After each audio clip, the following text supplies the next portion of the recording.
Hey everyone, welcome back to the channel Living Everyday Vlog. I hope you all are doing well. और मैं भी यहाँ पे अच्छी हूँ और बहुत दिनों बाद आप सब लोगों से फिर से मिल रही हूँ आज अपने ब्लॉग के थ्रू।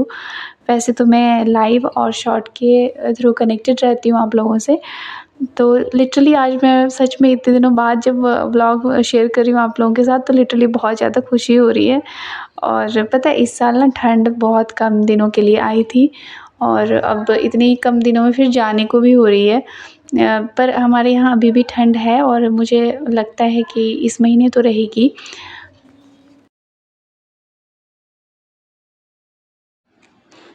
मुझे बेसिकली ठंड का मौसम बहुत कम पसंद है, तो मुझे तो इस बात की खुशी है कि बहुत इस बार बहुत कम दिनों के लिए ठंड हुई थी और तेज़ वाली ठंड तो हुई भी नहीं। हमारे एरिया में तो नहीं हुई जितनी ठंड होती थी हर बार। चलो ठीक है, मेरे लिए, हमारे जैसों के लिए तो अच्छा ही है। और आप सब लोगों को कौन-सा वेदर ज़्यादा अच्छा लगता है ये भी बताइएगा एक बार मुझे कमेंट करके। और क्योंकि मुझे भी लिटरली जानना रहता है कि आप लोगों को क्या पसंद है। तो चलिए, मैंने घर का काम शुरू कर दिया है और सबसे पहले जो स्टार्ट कर रही हूँ वो स्टार्ट कर रही हूँ मैं बेडिंग के थ्रू। तो ये बेड बेड को भी ऑर्गेनाइज़ कर लूँगी मैं, अपने काम को मैं यहीं से स्टार्ट करूँगी क्योंकि जब बेड ऑर्गेनाइज़ हो जाता है ना, तो आधा घर तो वैसे ही क्लीन लगता रहता है। सब लोग उठ गए थे और मैंने इस काम को सबसे पहले करने का सोचा कि ये काम कर लेती हूँ, फिर सफाई का काम शुरू करूँगी।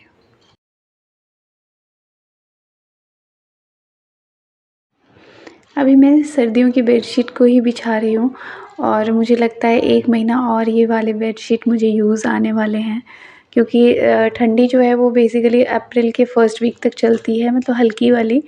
लेकिन इस बार थोड़ी-सी मुझे कम नज़र आ रहे हैं आसार कि जल्दी चली जाएँगी ठंड। तो फिर भी मार्च के हाफ़ तक तो मुझे एक अभी इन बेडशीट्स को की ज़रूरत होगी।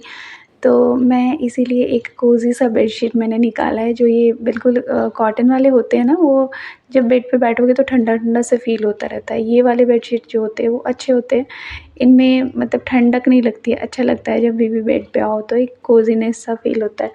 तो अच्छा है ये वाली बेडशीट, ये मुझे लोकल मार्केट से ही लिया था मैंने। और मुझे क्योंकि बहुत सस्ते का मिल रहा था, तो मैंने ये भी ध्यान नहीं दिया कि इसके साथ मुझे पिलो कवर नहीं मिल रहा है। कोई बात नहीं, फिर भी ये डेली यूज़ के लिए बहुत अच्छा है। और मेरे पास ना बेसिकली कॉटन के बहुत सारे वाइट बेडशीट्स हैं, जिनको मैं आप मेरे घर में ज़्यादातर वाइट बेडशीट देखोगे बिछे हुए, क्योंकि मुझे वाइट कलर बहुत ज़्यादा पसंद है। तो मैंने इसलिए वाइट कलर की बेडशीट बहुत लिया हुआ था। अब बीच में मैं अवॉइड कर रही हूँ क्योंकि इतना ज़्यादा साफ़ करना पड़ता है ना, उसको हर दूसरे-तीसरे दिन निकाल के धोना पड़ता है। तो अब मैंने थोड़ा-सा कम किया है। क्या होता है, ये बेडशीट तो ख़राब हो जाते हैं, फट जाते हैं बीच से, लेकिन ये पिलो कवर्स जो होते हैं ना वो रह जाते हैं। तो ये मेरे पास न्यू ऐसे ही पड़ा हुआ था, 1-2 बार ही मैंने यूज़ किया होगा इसको, तो इसी के साथ मैंने इसको मिक्स मैच कर लिया। जा रहा था थोड़ा-थोड़ा सा, फिर भी ठीक है, चलो बढ़िया है, जैसे भी है। और अब मैं इसके डस्टिंग का थोड़ा-सा काम कर लेती हूँ। आपको पता ही है, यहाँ पे बहुत सारे कॉपी किताब होते हैं पड़े हुए, जो कि कई मेरे होते हैं, कोई त्रिशा के होते हैं, तो उनको हर बार करना पड़ता है। यहाँ पे मैं आप लोगों के साथ अपनी डायरी शेयर कर रही हूँ। ये मेरी डायरी है जो मैं कभी-कभी इसमें कुछ लिख देती हूँ जो भी मेरा मन करता है। इसका बुकमार्क बहुत अच्छा है, यही मैं आपको दिखा रही हूँ कि देखिए इसमें कितना सुंदर सा बुकमार्क लगा हुआ है।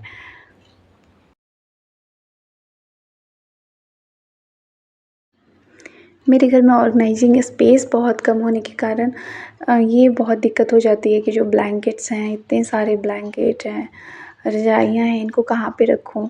तो मैं इनको ना बेड पे ऐसे ही लंबा-लंबा करके डाल देती हूँ, ताकि हमेशा तो कोई ना कोई बैठा ही होता है बेड पे, तो ज़रूरत भी होती है, तो इसलिए मैं इसको ऐसे ही करके रख देती हूँ। उसके बाद कपड़े बहुत ज़्यादा होते हैं सबके उतरे हुए, और सबको दोबारा-दोबारा से पहनाने के लिए हर दिन बहुत सारे कपड़ों का काम, उनको ऑर्गेनाइज़ करके रखना, धोना, सुखाना, ये सब काम बहुत ज़्यादा डबल हो गया है अभी गर्मी के मौसम के मतलब गर्मी के मौसम से कंपेयर करें तो ये बहुत ज़्यादा का हो गया है। तो इसलिए मैं इन सब कपड़ों को साथ के साथ तह लगाती जा रही हूँ और सबको रख देती हूँ। अब सबको नहाना और सबके कपड़े धुलने का काम करूँगी, उसके बाद सीधे किचन में जाऊँगी। फैमिली में नहीं रहने का एक बहुत बड़ा डिसएडवांटेज है कि अपनी मर्ज़ी से उठने वाला काम। तो अब संडे आज होने की वजह से मैं अपनी मर्ज़ी से आज उठी हूँ और इसलिए बहुत सारे कामों में लेट हो गई हूँ मैं। तो देखिए अभी मैंने झाड़ू-वाड़ू लगाना शुरू किया है और सब लोग अभी नहा भी रहे हैं बारी-बारी से।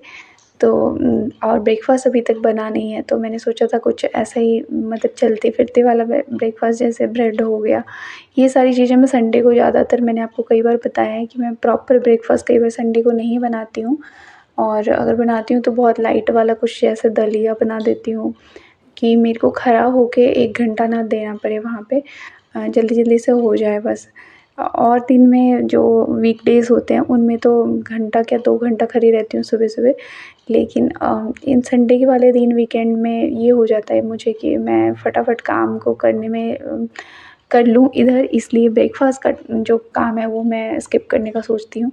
तो आज भी मैंने वही किया, ब्रेड कर दिया है और मिल्क था साथ में और कुछ फ्रूट्स काट दिए हैं, तो मैं उसी से आज काम चलाऊँगी। यहाँ पे फ़र्श बहुत ज़्यादा ठंडा हो जाता है, उसके लिए कोई ना कोई हर रूम में दरी बिछाना पड़ता है और उन दरियों को भी धोना करना रहता है।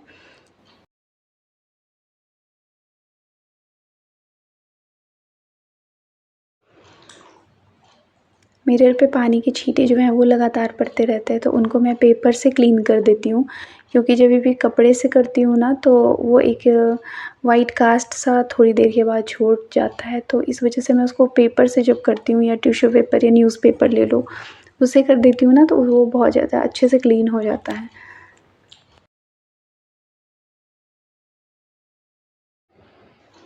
क्या होता है कि ठंडी के मौसम में भी और गर्मी के मौसम में भी हमारे घर में रूटीन में फ्रूट सबको पसंद है खाना, पर हस्बैंड कहीं न कहीं रह जाते हैं क्योंकि वो ऑफ़िस होते हैं, सुबह के गए शाम को आते हैं लेट, तो उनका फ्रूट का जो है प्लेट है वो हमेशा स्किप ही होता रहता है कि खाने का टाइम ही नहीं होता उनके पास। तो मैं इसलिए उनके लिए फ्रूट काट के आज रख रही थी। संडे को मैं भूलती नहीं हूँ कि उनको थोड़ा बहुत फ्रूट खिला ही देती हूँ। चलिए अब मैं नहा के आ गई हूँ और मैं आ गई हूँ किचन में। ऑलरेडी बहुत लेट आई हूँ आज और अब सीधे काम शुरू करूँगी।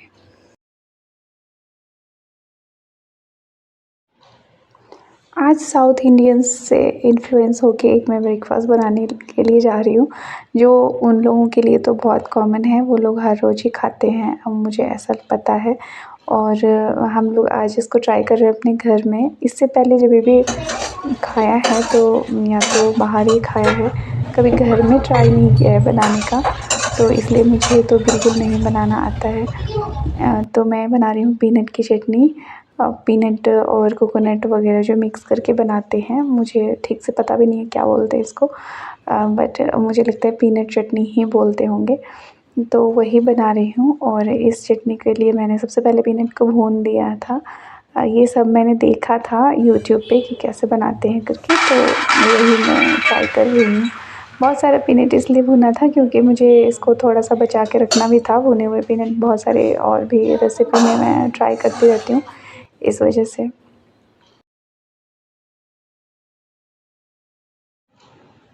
अभी इसके सारे छिलके उतार के फिर इसमें मैं अदरक लहसुन और थोड़ी-सी कोकोनट जो थी वो ग्रेट करके और फिर इमली का कुछ थोड़ा-सा प्यूरी भी डाला था, पर वो थोड़ी-सी क्लिप ना बीच में मिसिंग हो गई थी, तो आपको प्रॉपर नहीं दिखेगा कि मैंने कैसे बनाया है।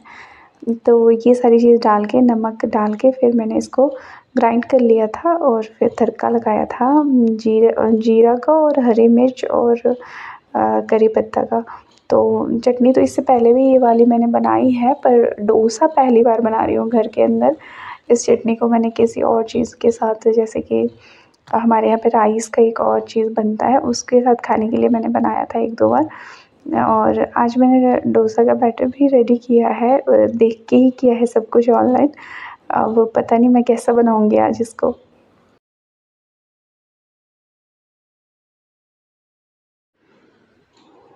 एक्चुअली क्या हुआ कि प्रॉपर जो-जो उन्होंने स्टेप्स फ़ॉलो करने के लिए बोला था, वो शायद मैंने नहीं किया या पता नहीं क्या हुआ, एक अजीब-सा डोसा बनाया मैंने। गैस वगैरह बहुत अच्छे से ज़ोर शोरों से तैयारी थी और बहुत खुशी खुशी मैंने सब कुछ किया था शुरू। ऐसे लग रहा था बिल्कुल वो स्ट्रीट साइड में जो मिलता है ना डोसा का प्लेट, वो वाला बढ़िया वाला बना के मैं दूँगी। पर वो कुछ अजीब सा हो गया मुझे, क्योंकि हर दिन सुबह मेरे घर में ऑलमोस्ट हर दिन बनता ही है चीला। तो डोसा ना बन के ना चीला का कुछ टेक्सचर सा बन गया था। अभी आप देखोगे डोसा ऐसा तो नहीं होता है कि उसको दोनों तरफ से पकाना पड़े, पर ये वाला जो मैंने बनाया था ना, इसको दोनों तरफ से पकाना पड़ रहा था। तो घर में बहुत मज़ाक उड़ाया गया मेरा, तो बाद में मैंने छोड़ दिया और हस्बैंड ने उसको ट्राई किया था। सब लोगों ने काफ़ी इस वाले डोसे का मज़ाक उड़ाया। मैं इसको डोसा ना कह के चीला ही बोलूँगी, क्योंकि हम लोग चीला पर्सन हैं, तो हम लोग तो चीला ही बनाना जानते हैं। और ये डोसा का पहला वाला जो एक्सपीरियंस था वो बहुत अजीब था मेरे लिए। तो मैंने तो सोच लिया कि अब तो मैं तो ट्राई नहीं करूँगी, हस्बैंड ने बहुत अच्छा बनाया। अब ये कैसे बनाते हैं आप देखिएगा, ये कितना पहली बार में ही बहुत अच्छा इन्होंने बनाया था। 2-3 मैंने जितने भी डोसा ट्राई किया था वो सब के सब चीला के फॉर्म में था। तो बस बाद में मैंने उतने पे ही छोड़ दिया और बहुत सारे बैटर मैंने बना के रखा हुआ था। तो उसको ख़राब ना करते हुए मैंने हैंड ओवर कर दिया हस्बैंड को, तो उन्होंने ही भी सारा काम किया आगे का। क्या करने, कभी बनाई ही नहीं। जब भी खाना होता तो फिर बाहर से ही होता। ये वाला आप खा लीजिएगा, ठीक है? मुझे नहीं खाना है, मैं मुझे पेट भरा हुआ है, क्यों नहीं समझते हैं आप? और खाओ। और नहीं खाऊंगी मैं अभी। बहुत टेस्टी लग रहा है सच्ची में। स्वाद आ जाता है। अभी जब मैंने इनको हैंड ओवर किया कि आप एक बार ट्राई करो करके, तो इन्होंने फिर मसाला पहले तैयार किया, बोले कि सिंपल वाला नहीं बनाते हैं, फिर मसाला डाल के बनाएंगे। तो फिर मसाला इन्होंने पहले ट्राई किया, फिर बनाया, फिर उसके बाद ये डोसा बनाया और फर्स्ट अटैम्प्ट में ही बहुत अच्छा बना इनका। मुझे बहुत खुशी हुई। अगर मैं तो कह रही हूँ कि अगर आप बिहारी हो और आप ऐसे साउथ इंडियन कुछ भी ट्राई कर रहे हो, तो ख़ासकर डोसा, और तो मुझे ऐसा नहीं लगता कि कुछ इतना डिफ़िकल्ट होगा बनाना। पर ये लिटरली टेक्निक है इसमें, और वो आपको पता होना बहुत ज़रूरी है। अगर आप मेरे जैसे ही कोई बिहारी हो और आपके हस्बैंड कुकिंग में इंटरेस्ट नहीं लेते हैं, तो आप 1-2 बार पहले थोड़े-थोड़े से का ट्राई करो। एकदम से पूरा ऐसा मत सोचो कि चलो बनाएंगे और यही खाया जाएगा, फिर आपसे चीला ही बनने वाला है।